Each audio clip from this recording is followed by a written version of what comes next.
Angle 2a plus B है और यहाँ पे एंगल बी है और राइट हैंड साइड में एंगल a प्लस बी है। तो आप ये सोचो कि इन एंगल से ये एंगल कैसे आएगा। हमको ये सोचना है कि ये 2a प्लस बी एंगल है और ये एंगल b है, इस एंगल से ये एंगल को हम कैसे रिलेट करेंगे। तो क्लियर दिख रहा है कि अगर 2a प्लस बी में एंगल b ऐड कर दूंगा, ये 2a प्लस 2b हो जाएगा। एंगल में एंगल ऐड हो रहा है तो 2a प्लस 2b हो जाएगा और 2 से डिवाइड कर दूंगा तो a प्लस b आ जाएगा। और एंगल ऐड कब होगा आपस में, जब मैं सीडी फॉर्मूला लगाऊंगा। तो भाई सीडी फॉर्मूला ये ना, angle c plus D by 2 angle add होता है और 2 से डिवाइड भी होता है। तो अगर जब मैं एंगल ऐड करूंगा तो 2a प्लस 2b मिलेगा, लेकिन मुझको तो a प्लस b चाहिए तो बाई 2 भी करना पड़ेगा। मतलब सीडी फॉर्मूला दिख गया आपको। अच्छा a कैसे मिलेगा, जब इन दोनों एंगल को सब्ट्रैक्ट करूंगा तो देखो 2a मिलेगा, 2 से डिवाइड करूंगा a मिल जाएगा। मतलब सीडी फॉर्मूला लगाने पे ये एंगल मिल जाएंगे। ये चीजें पकड़नी है, यही मैंने आपको स्टार्टिंग में कहा था। हमें क्या क्या मैच करना होता है, फंक्शन मैच करना होता है, एंगल मैच करना होता है, फिर डिनोमिनेटर न्यूमरेटर पावर, है ना, ये सब चीज देखनी। देखिए इतने से हमें समझ में आ गया कि मैं अगर इसके साथ इस पूरे फंक्शन को प्लस में ले आऊंगा या माइनस में ले आऊंगा तो मैं सीडी फॉर्मूला लगा के ये एंगल क्रिएट कर सकता हूँ। तो सीधा सीधा आप इसको इसके नीचे ले आओ, सीडी फॉर्मूला अप्लाई करो। तो सीधा हमको वर्क ये करना है कि हम इसको, हमने यहाँ पे क्या लिख दिया, 2a plus B upon sine B और 5 को ऊपर ले गए, 5/1 लिख दिया। अच्छा अब क्लियर दिख रहा है कि एंगल ऐड कब होगा, सीडी फॉर्मूला लगेगा तब ऐड होगा। सीडी फॉर्मूला कब लगेगा, जब sine C plus sine D होगा। ये जो नीचे वाला साइन बी है तो ऊपर ऐड होना चाहिए, या sign C minus sine D होगा तो ऊपर वाले में से माइनस होना चाहिए। तो ऐसा चीज लाने के लिए इसी चीजों का प्लस और इसी चीजों का माइनस लाना है ना। मतलब a बाई बी है और मैं लाना चाहता हूं a प्लस बी और a माइनस बी, जिससे कि मुझे सीडी फॉर्मूला लगाया जा सके। तो अगर ऐसा लाना है तो मैंने आपको बताया था कि आपको लगाना पड़ेगा कंपोनेंडो एंड डिविडेंडो। तो अब यहां पे अप्लाई कर दिया मैंने कंपोनेंडो एंड डिविडेंडो। ठीक है, समझ में आया। तो ये नीचे वाली क्वांटिटी को ऊपर ऐड कर दिया और ऊपर वाली में नीचे वाले को माइनस कर दिया। राइट हैंड साइड में यही किया, नीचे वाले 1 को ऊपर ऐड किया और ऊपर वाले 5 में से नीचे वाले को माइनस किया। Sine C plus sine D, तो प्लस है तो फंक्शन साइन का है तो स्टार्ट साइन से होगा। c plus D by 2, so 2a plus B by 2। एक टर्म साइन का, दूसरा टर्म किसका होगा, कॉस का होगा। c माइनस डी बाई 2, तो 2a plus B minus B by 2। नीचे लगा लो sine C minus sine D, तो क्या 2 sine C plus D by 2। Okay देखते हैं, 2 sine C plus D by 2। Sine सही लिख रहा हूं गलत लिख रहा हूं, सही है ना, साइन ही तो आएगा कि कॉस आएगा। क्यों भाई, स्टार्ट किससे होगा, साइन से कि कॉस से, जवाब भेजिए मुझे। फाइन, फटाफट मैसेज करो। साइन से स्टार्ट होगा कॉस से स्टार्ट होगा, जल्दी मैसेज करो। कॉस से, वाई कॉस से, क्योंकि बीच का साइन क्या था, माइनस था। मैंने बताया था कि बीच का साइन माइनस होगा तो जो फंक्शन यहाँ होता है उसके दूसरे वाले से स्टार्ट करते हैं। तो वेरी गुड, आप सब इसको याद रख रहे हैं, बहुत ही अच्छी बात है बेटा। अब हो जाएगा 2 cos c plus D by 2, हो जाएगा 2a plus B by 2 into, अब दूसरा टर्म साइन का होगा क्योंकि sine C minus sine D लिख रहे थे, तो ये हो जाएगा 2a plus B minus B by 2। अब ये 2 से 2 बेटा कैंसिल हो जाएगा आपका। ठीक है, चलो नहीं किया तो यहाँ 2 लिख दिया, प्लस साइन देखो क्या आएगा, 2a plus 2b plus B, 2b by 2, 2 से 2 कट गया तो हो गया a प्लस बी। यहाँ देखो ये b से b कट गया, 2a बाई 2 तो हो गया cos a, फिर 2 cos 2a plus 2b by 2 तो हो गया a प्लस b, और बेटा b से b कट गया, 2a बाई 2 हो गया a, ये आ गया। अब ये साइन अपॉन कॉस, ये 2 से 2 काट दो, साइन अपॉन कॉस हो गया 10 और ये इंटू कॉट, रिजल्ट आएगा। सीडी फॉर्मूला करता क्या है, सीडी फॉर्मूला प्लस या माइनस को किस में चेंज करता है, ये चेंज करता है, इसमें चेंज करता है बेटा, इनटू में चेंज करता है। ठीक है, अच्छा लगता कब है, जब फंक्शन सेम होते हैं। कब लगता है, जब सेम फंक्शन। सेम फंक्शन मतलब sine C plus sine D, same function होंगे तभी लगेगा। अलग अलग फंक्शन होंगे तो एक क्वेश्चन अपन ने लिया था, अपन को चेंज करना पड़ा था फंक्शन, है ना। ठीक है, सेम फंक्शन होता है और उनकी पावर क्या होनी चाहिए, 1 होनी चाहिए, ये भी ध्यान रख लो। साइन और कॉस की पावर कितनी थी, sine C plus sine D की पावर कितनी है, 1 है, पावर 2 भी तो नहीं रहेगा। ठीक, चलिए ये दो बातें होगी सीडी फॉर्मूले की, है ना। तीसरी बात ये भी ध्यान रखना है कि लगाते समय क्या ध्यान रखना है कि कॉमन निकलना चाहिए। ये 3 बातें लिख दी, इन चीजों को दिमाग में रख लीजिए। सबसे मेन शब्द है कॉमन। सीडी फॉर्मूला करता क्या है, अगर मान लो लेफ्ट में कहीं प्लस माइनस है और राइट में इनटू दिख रहा है, मतलब सीडी लगा सकते हो। कब लगा सकते हो, जब दोनों फंक्शन सेम होते हैं और उन फंक्शन की पावर 1 होती है ना। लगाते कैसे हैं वो तो फॉर्मूला आपको मालूम होना चाहिए। और लगाते तुम्हें एक चीज और ध्यान रखना है कि कॉमन निकलना चाहिए। तो सर अभी तक तो कॉमन वाली बात नहीं आई। हाँ बिल्कुल नहीं आई, इसलिए नहीं आई क्योंकि मैंने अभी आपको 2 ही टर्म दिए थे, अब आज से मैं दे रहा हूं आपको 3 टर्म। देखिए क्वेश्चन, फर्स्ट क्वेश्चन, आज मैं आपको दे रहा हूं 3 टर्म। जब भी 3 टर्म या 4 टर्म दूंगा ना बेटा, तो उसमें कॉमन निकलना चाहिए। क्या मैंने कहा, 3 टर्म या 4 टर्म दूंगा तो क्या निकलना चाहिए, कॉमन निकलना चाहिए। तो चलिए एक सिंपल सा क्वेश्चन पहले दे दूंगा आपको, बहुत सिंपल। चलिए देखिए, एक बात और, चौथा पॉइंट भी लिख लीजिए। सीडी फॉर्मूला लगाते समय अपन पेयरिंग बनाएंगे ना, 2-2 चीज पे लगाएंगे ना, तो अपन पेयर बनाएंगे, पेयर ऑफ फंक्शन बनाएंगे। तो भाई हम सीडी फॉर्मूला तीनों पे तो लगा नहीं सकते, सीडी फॉर्मूला हम तीनों पे तो लगा नहीं सकते, सीडी फॉर्मूला तो 2 ही पे लगा सकते हैं। तो हमें डिसाइड करना पड़ेगा किन 2 को एक साथ ले, इन 2 को लें कि इन 2 को लें कि फर्स्ट और लास्ट को लें, किसको लें। तो ज्यादातर क्या होता है, ऑड ऑड को एक साथ ले लो, तो इवन इवन को एक साथ ले लो, तो काम कर जाता है, ये काम कर जाता है। लेकिन एक्चुअली ये रीजन नहीं होता, रीजन ये काम कर जाता है, मैंने ये कहा ना मैक्सिमम क्वेश्चन में आपका काम कर जाएगा। स्कूल में तो प्रॉब्लम कभी करेगा ही नहीं, ऑड वाले इकट्ठे कर लो, इवन वाले इकट्ठे कर लो, काम हो गया। ठीक है, लेकिन जो मेन चीज है वो ये है कि हमें उन दोनों चीजों का पेयर लेना चाहिए। जैसे यहां पे 3 चीज में से कोई 2 चीज का पेयर लेंगे, तो हम उन दोनों चीजों का पेयर लें। ठीक है, उन 2 चीजों का पेयर लें जिसमें फॉर्मूला लगा देने के बाद, जिसमें फॉर्मूला लगा देने के बाद क्वांटिटी कॉमन निकाली जा सके। ये शब्द है मोस्ट इंपॉर्टेंट, ये है मेन लॉजिक। ठीक है, कॉमन क्वांटिटी कॉमन निकल सके। अगर क्वांटिटी कॉमन निकाल सकते हो तो उस पर अप्लाई करना चाहिए। लेकिन ज्यादातर हम करते क्या है, इवन इवन ऑड ऑड लगा लेते हैं, काम हो जाता है, ठीक है, कोई दिक्कत नहीं है। तो हम भी कोई बोल मना नहीं करेंगे भाई कि मत लगाइए, ऑड ऑड से काम बन रहा है, इवन इवन से काम बन रहा है, दिक्कत क्या है। तो तुमको देखते ही समझ में अब आ गया होगा कि सर ये दोनों ऑड वाले, इनको इकट्ठा कर लेते हैं, ये ऑड वाले इकट्ठा कर लेते हैं, ये इवन वाले अलग कर लेते हैं। अगर एक आध और टर्म होता तो इवन इवन एक साथ करते, ऑड ऑड एक साथ करते। ठीक है, क्लियर। या मान लो सभी ऑड होते तो ऑड की पेयरिंग बना लेते। अब पेयरिंग बनाते समय फिर ये ध्यान रखना, ये कॉमन निकलना चाहिए।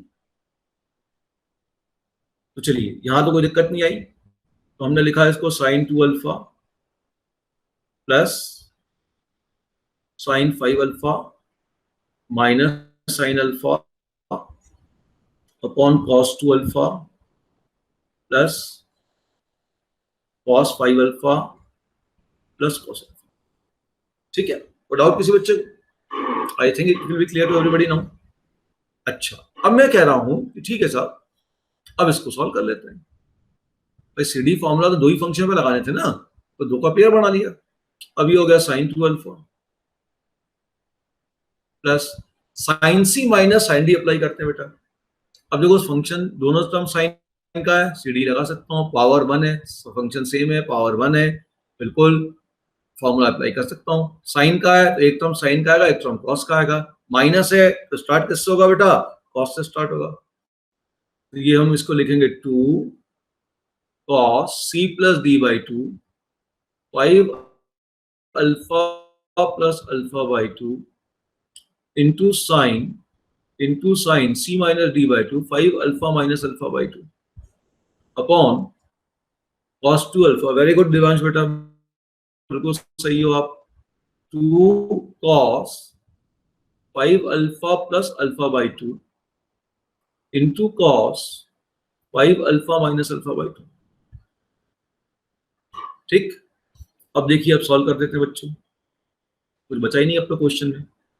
ये हो गया साइन 2 अल्फा प्लस 2 कॉस, ध्यान से देखें 5 alpha plus alpha 6 alpha by 2 3 alpha और इंटू साइन जो हो जाएगा 4 अल्फा बाई 2 तो 2 अल्फा।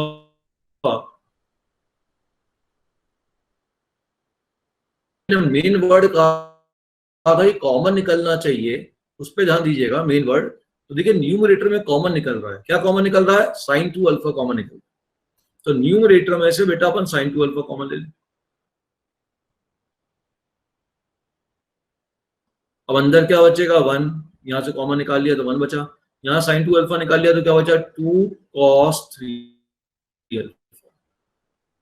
डिनोमिनेटर में से भी हम कॉमन निकाल लें तो यहाँ से तो कॉस 2 अल्फा कॉमन निकल गया, तो अंदर बच गया 1 प्लस 2 कॉस 3 अल्फा। ये कर दिया। अब sine 2 alpha plus cos 2 alpha कितना हो जाएगा बेटा? 10 2 अल्फा। आई थिंक ये सबको क्लियर हो गया कि हमें फॉर्मूला कब और क्यों लगाना है। ठीक है, तो मैंने जो ऊपर आपको बातें कही थी उसको ध्यान दीजिएगा कि ऑड ऑड एक साथ लेने से काम बन जाता है, तो हमने ऑड ऑड एक साथ ले लिया, लेकिन अल्टीमेटली हमें देखना है कि कॉमन निकलना चाहिए। कॉमन बहुत जरूरी है, कॉमन निकलेगा तभी कैलकुलेशन आगे बढ़ेगा, अदरवाइज कैलकुलेशन हेल्ड अप हो जाएगा। क्या सबके समझ में आ गया? Any doubt in this one? Now देखिए अब मैं जो कर रहा हूं उस पर ध्यान दीजिएगा, सब लोग ध्यान देंगे यहाँ पे। अब चलो फटाफट ध्यान दो। तो हम, हाँ गुड आस्था, वेरी गुड, ध्यान दीजिए। अब देखिए बहुत क्लियर समझ में आ गया, मुझे इन दोनों को इकट्ठा लेना था तो यहाँ ब्रैकेट लगा दो, और इन दोनों को इकट्ठा लेना था। ठीक है ना? अब सुनते आना मैं कर क्या रहा हूं। Sine C plus sine D यहाँ पे लगाऊंगा तो जाएगा 2 sine C plus D by 2 6 alpha by 2 means 3 alpha into cos C minus D by 2 तो minus 2 alpha plus sine C plus sine D यहाँ पे लगाया। Very good Manvi, very good Shikha. को अल्फा प्लस 5 अल्फा बाई 2 ये सब C plus D by 2 3 alpha into cos C minus. ठीक, okay. अब ध्यान दीजिए नीचे आ जाइए, नीचे इन दोनों को एक साथ ले लिया, इसको एक साथ ले लिया, वही हो गया cos C plus cos D. तो 2 cos 3 alpha cos minus 2 alpha same आएगा, plus 2 cos 3 alpha into cos minus alpha, same चीज आएगी। अब ध्यान से देखना, इसके बाद का जो स्टेप है उस पर बहुत गौर करना, मैं कर क्या रहा हूं। ये क्लियर समझ में आ रहा? ऊपर से 2 साइन 3 अल्फा कॉमन होगा, दिख रहा है कि नहीं दिख रहा है? ठीक है, तो मैं देखो क्या कर रहा हूं, ध्यान से। ऑब्जेक्टिव में आप अगला स्टेप नहीं लिखेंगे, स्टेप लिखना कम करना है। आपका नेक्स्ट स्टेप हो गया कि नहीं हो गया? जल्दी से बताओ। हो गया? अच्छा, अब यहाँ देखो कॉस माइनस 2 अल्फा तो कॉस 2 अल्फा होता है, sine cos minus alpha cos alpha होता है, यहाँ भी वही लिखा है, ये पूरा ब्रैकेट कर दिया, ये कर दिया, साइन बाय कॉस tan मैंने एक ही लाइन में पूरा कैलकुलेशन कर दिया, अगली लाइन लिखी नहीं। आप लोग अपना, आपने अब जो सॉल्व किया है ना कॉपी में, अब आप उसको बहुत ध्यान से देखिए, क्या आप ये चीज कर सकते थे कि नहीं कर सकते थे? सोचिए, वापस कॉपी को देखें, वापस कॉपी को देखें अपनी, जो आपने स्टेप्स लिखे हैं उसमें ये सोचे कि कौन कौन से स्टेप्स आप ओरल कर सकते थे। क्या 5 अल्फा प्लस अल्फा 6 अल्फा आप ओरल नहीं कर सकते थे? बाई 2 क्या ओरल नहीं कर सकते थे? हाँ, अभी आप बोलेंगे सर इसको लिखना चाहिए, बिल्कुल स्कूल में लिखना चाहिए, मैं मना नहीं कर रहा हूँ, हम लिखेंगे तभी हमारे को आगे मिलेगा, वर्कआउट करेंगे, लेकिन ये सोचना है हमको कि हाँ स्टार्टिंग में तो हम जरूर हर क्वेश्चन को स्टार्टिंग में, अभी आप प्रैक्टिस कर रहे हैं तो अभी मैं नहीं बोलूंगा कि आप स्टार्टिंग में ऐसे सॉल्व करें, ऐसा बिल्कुल मत करें। स्टार्टिंग में जैसा आपने किया है ना वैसा ही करें, लेकिन वैसा करने के बाद क्या होता है, देखिए ये चीज समझिएगा, जिसने ये कर लिया वो मैथ्स का बादशाह है। आपने मान लो पहला स्टेप लिखा, फिर उसके बाद आपने दूसरा स्टेप लिखा, दूसरा स्टेप मेरा मेंटली कैसे कैलकुलेट होगा, जैसे यहां मैं सीडी फॉर्मूला लगाता तो अल्फा प्लस 5 अल्फा बाई 2 लिखता, फिर सॉल्व करता, तो मैंने वो जो स्टेप था ना वो पहला स्टेप को मैंने मेंटल कैलकुलेट कर लिया, तो मैं दूसरे पे सीधे आ गया। फिर दूसरे, अगर मैं दूसरे से स्टार्ट करो तो मैं चौथे पे जाऊंगा, तीसरा मेंटल करूंगा। तो आप जब पूरा स्टेप लिखें, आप बिल्कुल पहली बार स्टार्टिंग में आपको हमेशा ये पूरे स्टेप लिखने हैं। उसके बाद आप पहले स्टेप से तीसरे स्टेप पे आने की कोशिश करिए। मतलब दूसरा स्टेप खाना नहीं है, दूसरा स्टेप मन में सॉल्व करना, मेंटल फॉर्मूला लगाना, जो भी कैलकुलेशन है, एलसीएम लेना, क्रॉस मल्टीप्लाई करना, प्लस माइनस करना, ये सब चीजें जो है आप मेंटली कर सकते हो। अच्छा, बाई चांस मान लो दूसरा स्टेप मेंटल नहीं कर पा रहे, टफ है, तो कोई बात नहीं, दूसरे से चौथे में भागो, तीसरा मेंटल करो। मतलब हर अल्टरनेट स्टेप को मेंटल करना। अब तीसरे के बाद तो सीधे आपको आंसर ही लिखना है। इस तरीके से आपको सोचना है। तो आप अब जब क्वेश्चन घर में सॉल्व करते हैं तो पहले आप पूरा स्टेप लिखे, जैसे स्कूल में लिखते हैं, 10th में लिखा था ना, बिल्कुल ऐसे लिखना 10th के हिसाब से, बिल्कुल लिख दिया। फिर यहाँ पे लिखना शॉर्टकट कैलकुलेशन। इसमें मैं कहता हूँ कुटर पुटर केपी, कुटर पुटर, काटा पीटी चालू। और जब प्रैक्टिस हो जाती है ना बच्चे, फिर क्या होता है मालूम है? फिर ये होता है कि स्टेज ऐसी आती है, क्योंकि इसके लिए आपको कम से कम टॉपिक को 5 टाइम सॉल्विंग चाहिए। जब टॉपिक की 5 बार सॉल्विंग हो जाएगी ना, जब ये प्रोसेस बिल्कुल दिमाग में एकदम पिक्चर तरीके बैठे होंगे कि पिक्चर बन गई बिल्कुल इसकी, तब ये आपका जो है ये हो पाएगा। आप एक ही स्टेप गायब कर देंगे, इसके लिए, इसको सीखने के लिए 15 डेज लगेंगे, 15 से 20 दिन लगेंगे इसको सीखने के लिए। जब आप डेली हर क्वेश्चन में काम करना चालू करेंगे। लेकिन मेरी एडवाइस है, पहले पूरे स्टेप लिखना, फिर ये करना। फिर जब ये जो काम आप करते रहेंगे 4-6 महीने ऐसा काम करते रहेंगे, ये वाला काम, तो फिर ये स्टेज आएगी। तो ये स्टेज 11th के एंड में आएगी, ठीक है, या 12th के स्टार्टिंग में आएगी। तो ये काम जब आप 4-5 महीने प्रैक्टिस करोगे तो ये स्टेज बनेगी, और ये स्टेज बनेगी तब आप जो है आईआईटी के अंदर स्कोरिंग अच्छी रैंक के साथ लेके आओगे। ठीक है, चलो अब मैं आपको क्वेश्चन दे रहा हूं। First you try this question, double angle का फॉर्मूला लग गया। Now write down this question. ये जो क्वेश्चन दे रहा हूं उसको पूरे मेथड से पूरे अच्छे से आप सॉल्व करेंगे सभी लोग, है ना, कुछ भी जल्दबाजी नहीं बचाएंगे, क्योंकि ये बहुत ही इंपॉर्टेंट क्वेश्चन है जो अभी मैं दे रहा हूं, और ये आपको आगे जाके कहां यूज होगा मैं भी बताऊंगा। तो कॉस क्वेश्चन लिख लीजिए सभी लोग, cos alpha plus cos beta plus cos gamma. एक काम करो, अल्फा बीटा गामा की जगह एबीसी कर दो, वो ज्यादा ठीक रहेगा, कि cos A plus cos B plus cos C plus cos A plus B plus C. ठीक है, this is equal to K times of, this is equal to K times of, ध्यान से देखना, सिंपल फॉर्मूला लगाना है, CD formula. पहले दो term ले लो एक साथ, so cos A plus cos B plus, फिर दो टर्म ले लो,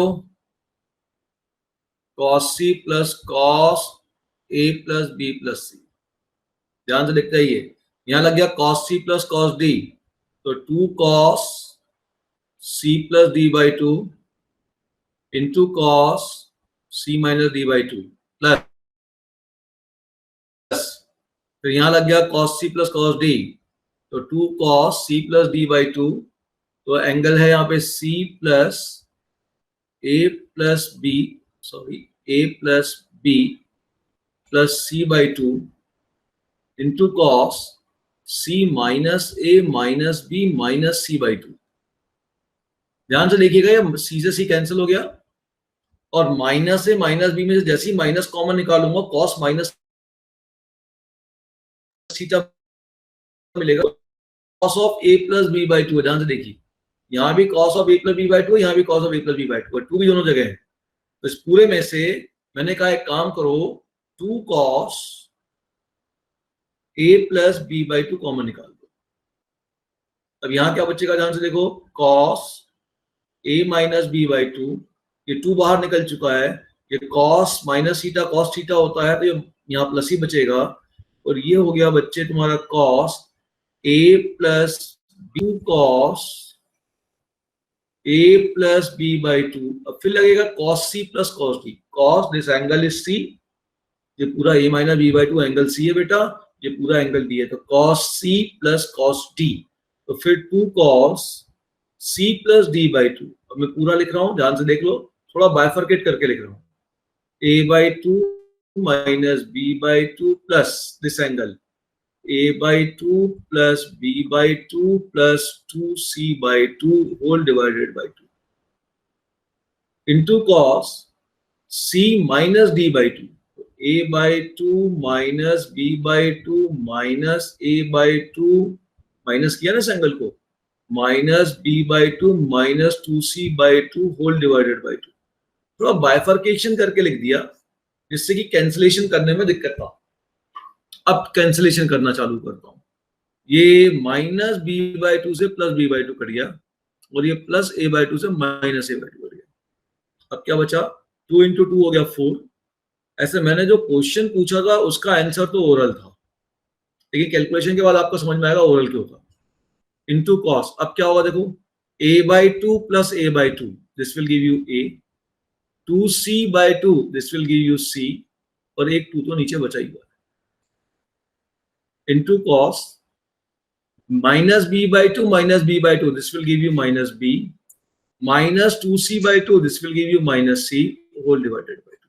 और यहां से माइनस कॉमन लूंगा तो cos माइनस थीटा होता है cos थीटा, आप सभी जानते हो ये होता है बेटा cos थीटा। तो फाइनल आंसर आ गया 4 cos a plus b by 2 into cos b plus c by 2 into cos c plus a, ये आपका फाइनल आंसर आ गया। क्या बनेगा, ध्यान से देखो, ऑप्शन आपका डी बनेगा। अच्छा, एक चीज मैं पूछ रहा था आपसे, अब सॉल्यूशन देखने के बाद आपके समझ में आ गया कि मेरा ऑप्शन डी आएगा। अच्छा, बिना कैलकुलेशन कोई कर सकता था क्या? सुनना मैं क्या बोल रहा हूं। जब मैं इन दो पे फॉर्मूला लगाऊंगा, सुनना ध्यान से, इन दो पे फॉर्मूला लगाऊंगा, रिजल्ट कॉस्ट में आएगा, दोनों टर्म कॉस्ट में आएंगे, इसमें भी दोनों टर्म कॉस्ट में आएंगे। अच्छा, कॉमन तो कुछ होना ही है, कॉमन होने के बाद जो अंदर बचेगा वो भी कॉस्ट में आएगा, इसका मतलब ये रिजल्ट तो आएगा ही आएगा, इसमें तो चिंता करना ही नहीं है ना। अच्छा, जब इसमें फॉर्मूला लगाऊंगा तो एक 2 आएगा, यहाँ पे इसमें लगाऊंगा तो भी एक 2 आएगा। अच्छा, 2 कॉमन हो जाएगा, है ना। जब 2 कॉमन हो जाएगा तो अंदर फिर से एक बार फॉर्मूला लगेगा, तो फिर एक और बार 2 आएगा, 2 इंटू 2 तो 4 हो जाएगा, सीधा आंसर हो गया।